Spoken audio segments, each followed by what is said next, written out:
Welcome to loving this food. Let's make easy 1-minute mug cake today.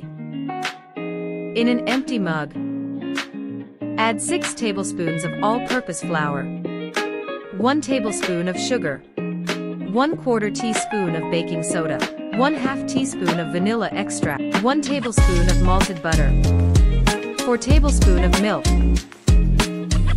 Mix it well.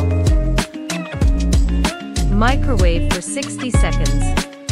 While we waiting for mug cake to be ready, don't forget to subscribe if you like the video.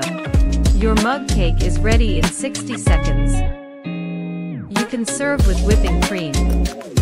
For whipping cream recipe, click above. Or you can garnish with choice of fruits. Please like and share this videos with your friends and family. And don't forget to subscribe. Enjoy!